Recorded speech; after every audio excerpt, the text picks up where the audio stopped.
Are you wrestling with the question every viewer has after Season 4? Do I press on, or do I protect my remaining sense of peace? Season 4 concludes with the kind of narrative cruelty that feels almost custom-engineered to lodge itself in the viewer's cortex. After 3 finales that offered at least a flicker of hope, the abrupt death of Rita detonates without warning. No dream sequence escape hatch, no emotional buffer, just a cold, devastating fact. The moment is such a gut punch that the mind instinctively tries to reject it, as though sheer disbelief might rewind the plot. It doesn't, of course, and the resulting fallout leaves a set of questions the show itself must now answer. What becomes of a protagonist carrying this level of guilt? And what happens when the children return home, expecting a family trip's happy ending? Season 5 steps into that aftermath with admirable steadiness. It never reaches the operatic heights of Season 4. Few seasons of television could, but it handles the emotional wreckage with surprising clarity. The decline begins afterward. Season 6 staggers under its own weight. Season 7 revives some momentum while making several baffling choices. And Season 8 limps to the finish line yet insists on being required viewing for anyone planning to move on to New Blood. That revival manages to regain strength, right up until its own final episode stumbles. Fortunately, Original Sin and Resurrection restore a spark, with the latter earning the first genuine acclaim the series has enjoyed since its 4th season pinnacle. Still, nothing quite matches the shock of that original turning point. Season 4's final minutes leave a viewer frozen, stunned not only by the brutality of the moment, but by the unnerving quiet that follows it. The series never collapses into the trash heap some predict, but it also never replicates that level of narrative precision. What it does offer, even in its wobblier stretches, is a continuing evolution of its characters, a carousel of memorable antagonists, and a sustained commitment to twist-driven storytelling. For all its missteps, the journey remains worth seeing through to its end, if only to witness how a single, devastating choice reshapes everything that follows. Forget the fantasy that Dexter was equally sharp across every series. He wasn't even close.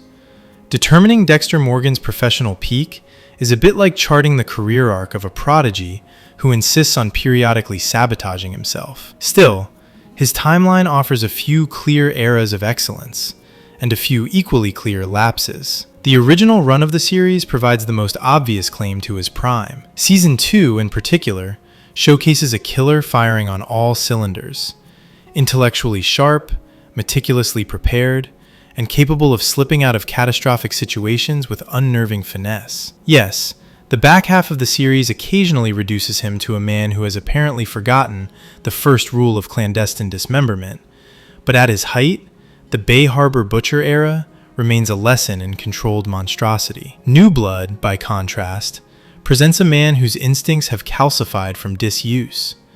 After years of abstinence, he moves like someone trying to remember which end of the scalpel goes where. Experience alone is not enough when the engine hasn't been turned over in a decade. Resurrection lands in a different category entirely. Waking from a 10-week coma after being shot in the chest should reasonably preclude a return to peak performance. Yet somehow, Dexter emerges with the efficiency of a man who apparently benefited from a mystical acupuncture session and a strict coma-based fitness regimen. Within weeks, he dispatches an impressive roster of threats: Red, Prater, Charlie, Gemini, twice, Mia, Lowell, Batista, without losing his characteristic composure. Age brings a certain smoothness, and here it's on full display, experience sharpened rather than dulled. Some argue that his earliest era, Season 1 or slightly before, represents his most lethal form. This is the version unburdened by emotional entanglements or the pesky humanizing influences that later complicate his judgment. Cold, clean, physically strong, and utterly uncompromised. Ultimately, his prime depends on which qualities earn the most weight: the early years' physical strength and emotional emptiness, Season 2's unmatched precision, or the Resurrection-era combination of maturity, competence, and a surprising post-coma renaissance. If nothing else, it proves that even serial killers can age like fine wine, provided they occasionally ignore medical reality. Here's what they don't tell you about New Blood. The ketamine retcon didn't deepen the story, it rewrote it in crayon. New Blood clearly set out to resurrect a franchise with a fresh aesthetic, and it certainly succeeded in the fresh part. Everything is spotless, gleaming, and aggressively modern, apparently under the belief that a serial killer drama demands the visual hygiene of a luxury car commercial. The original series' grainy texture and saturated colors, which gave Miami its sweaty, neon pulse, have been thoroughly sanitized. The result is a world so polished, it seems afraid to get blood on itself. Yet cosmetic disappointment is only the opening act. The finale arrives determined to provoke, and it certainly does, though not in the artful, inevitable way one might hope. The underlying theme is undeniably sound. A serial killer does not get a happy ending, and Dexter's final reckoning, haunted by the accumulated weight of the lives he dismantled, makes narrative sense. Philosophically, it works. Logistically, it collapses. The most jarring misstep arrives in the form of Logan's death, the sort of plot choice that seems engineered solely to spark debate rather than withstand it. Dexter, sitting in a cell on what remains largely circumstantial evidence, apparently decides that escape is preferable to enduring due process. Theoretically, there is always the possibility of some damning revelation waiting to be unveiled, perhaps via a conveniently timed Batista appearance. But the show never bothers to build that foundation, making the sudden prison break calculus feel more like writerly impatience than character psychology. And then there is the ketamine revelation, delivered with all the confidence of a retcon that hopes no one remembers the previous 8 seasons. The Bay Harbor butcher, renowned for using M99, is suddenly retrofitted into a ketamine enthusiast, an alteration supported only by matching injection marks and a remarkable disregard for the audience's memory. The evidence remains circumstantial, the logic remains opaque, and the motivation appears to boil down to a desire to play a song titled Ketamine over an episode's end credits. Truly, the code has evolved. Kurt, for his part, provides competent villainy, though the attempt to frame him as menacing never quite reaches the chilling heights of earlier antagonists. Comparing him to Trinity, a losing battle for nearly any character, only further highlights the gap. The show gestures at psychological depth, but the execution lacks the dread that once made the series' villains iconic. The finale's core theme and its broader ambitions are respectable. The execution, however, mirrors the worst tendencies of the original series' much criticized ending. Sound ideas delivered through baffling decisions. The neat conclusion for Dexter clashes with the clumsy path used to reach it, leaving the season at a solid, interesting failure. As for Harrison's future, and any potential exploration of his inherited darkness, the franchise appears eager to continue expanding the universe. Whether future installments, Original Sin, Resurrection, or any others, can clean up the mess left behind by New Blood remains the true mystery. At least this time, the sets won't need much tidying.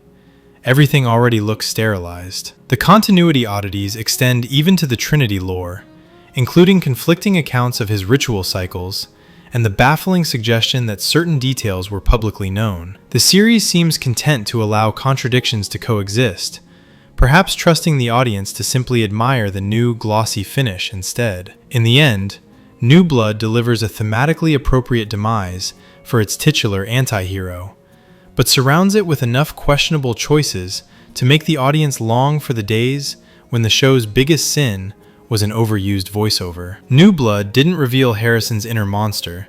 It exposed Dexter's wishful delusion. The perennial debate over whether Harrison is just like Dexter usually collapses the moment their first kills are compared. The contrast is almost comically stark. Dexter's inaugural experience launches him into euphoric nostalgia, the kind of exhilaration most people reserve for promotions or vacations. Harrison, by contrast, recoils from the act as though it were a physical burn. Where Dexter revisits the memory like a beloved photo album, Harrison treats it like an unwanted haunting. Guilt, of course, is the defining divide. Harrison is so rattled by the aftermath that he nearly turns himself in, an impulse that would never even graze Dexter's psyche. Dexter approaches killing with ritualistic patience, meticulous planning, and a disturbingly serene satisfaction. Harrison's violence is impulsive, chaotic, and immediately met with remorse. One savors it, the other survives it. Yet some still cling to the notion of genetic inevitability. New Blood all but dangled the possibility,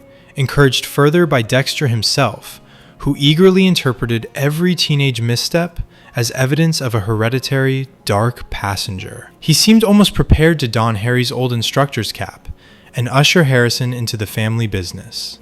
Unfortunately for that fantasy, Harrison's primary request was for Dexter to stop, an inconvenient sentiment for anyone hoping for a budding protege. Ultimately, even Dexter recognizes the obvious.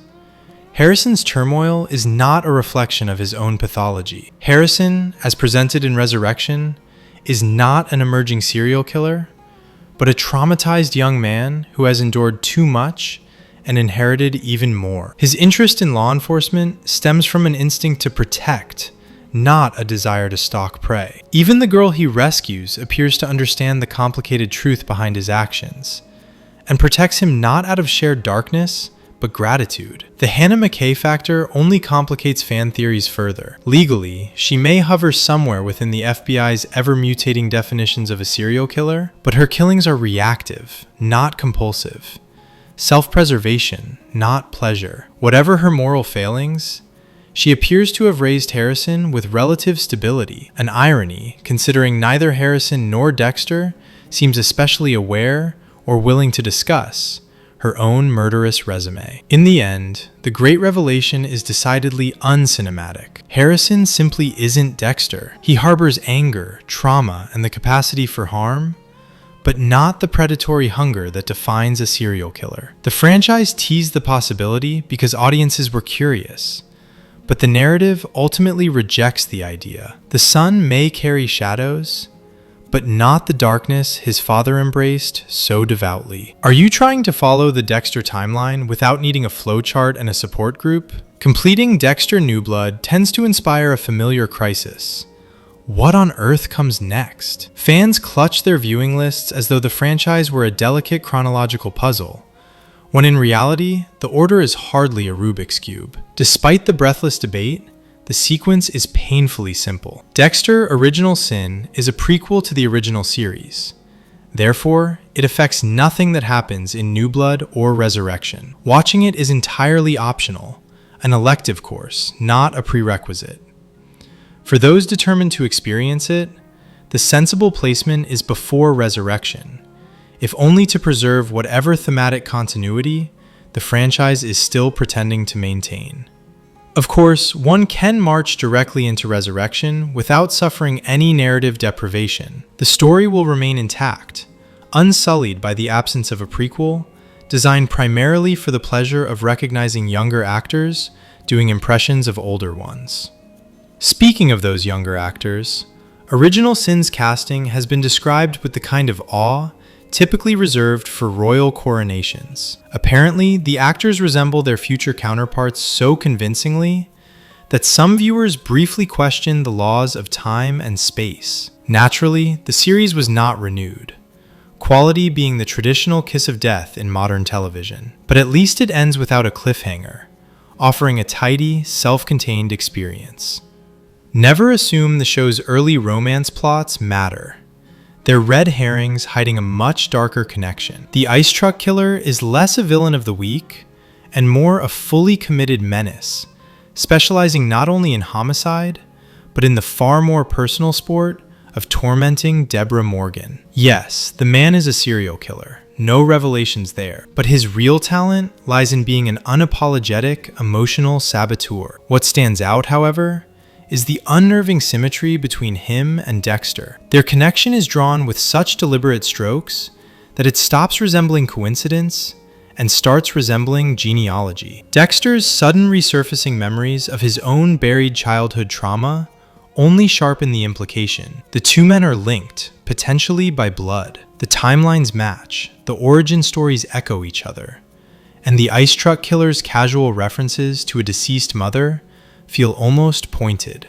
The narrative practically circles the possibility of a long-lost biological brother. Of course, there is always the alternative. He might simply be Dexter's darker reflection, a living embodiment of everything Dexter could become if he dismantled his moral scaffolding. Or, in a twist borrowed from another refined study in murder, NBC's Hannibal, the connection could even be tinged with an unsettling intimacy. Dexter's interactions with Rita and his fascination with the coyote couple could easily be misdirection, gestures masking the deeper, more dangerous bond forming beneath the surface. The real question is whether Dexter will cling to his vigilante code or finally embrace the full implications of what he is. One path maintains the illusion of ethical killing. The other is a plunge into unvarnished predation. The ice truck killer seems engineered to force this choice, possibly even ready to sacrifice himself to usher Dexter across that threshold. Amid all this thematic choreography, Jeremy's death lands with unexpected weight. His fate serves as a bleak reminder of how differently Dexter's life could have unfolded under the guidance of another therapist, one less skilled at channeling monstrous impulses into socially acceptable mayhem. And naturally, in any environment filled with longtime viewers, spoilers lurk with the enthusiasm of predators and shallow water. When discussing a series that premiered 2 decades ago, the burden of self-preservation falls squarely on the uninitiated, because everyone else already knows exactly where Dexter's path leads, and they have no reason to pretend otherwise. Here's why Dexter's supporting cast is more compelling than the actual serial killer. They make worse decisions. Season 1, Episode 3 marks the point where the show finally stops stretching its legs and starts sprinting, which is convenient because Episode 2 exists almost entirely as a runway. By this stage, the series has already signaled its intentions, and none of them involve letting Dexter's latest girlfriend survive for long. Her expiration date is practically stamped on her forehead, likely courtesy of the ever-looming ex-husband or one of his assorted charmers. Dexter himself, despite the show's insistence on branding him as a hollow emotional void, displays far too much perceptiveness to qualify as truly detached. It's not that he feels nothing, it's that he has no functional user manual for any of it. Emotions register, but the processing software never fully installed. His sister, meanwhile, radiates her own unmistakable strain of dysfunction. The flashbacks alone create a sense of dissonance that suggests she wasn't exactly raised in a pillar of emotional stability either. The real marvel, however, is the father, one of the few parental figures in thriller television who actually manages to steer a budding sociopath away from burning down the family tree, a rare achievement considering how many fictional crime-ridden households apparently raise killers by accident. Then there's the sergeant, who stomps through the narrative with such unearned hostility that trouble was practically his only possible destination. For once, a show allows a reckless intrusion, crashing a party like a battering ram, to carry actual consequences instead of treating it as a dramatic flourish with no fallout. An unusual and refreshing commitment to cause and effect, rather than the usual television immunity to poor decision-making. As for the Killer of the Week intrigue, it remains entertaining, though far less compelling than the psychological entanglements swirling around the main cast. And for anyone baffled by how one could predict the show's inevitable incest subplot on a first viewing, the clues are hardly esoteric. A sprawling franchise with multiple spin-offs, a main character who is a serial killer, a sister with an oddly charged dynamic from episode 1 onward, and an internal monologue that all but flashes warning signs. It doesn't take prophetic gifts to see the trajectory, but yes, episode 3 delivers enough momentum to justify skipping the build-up. Some stories whisper their intentions. This one practically files paperwork about them. Subscribe.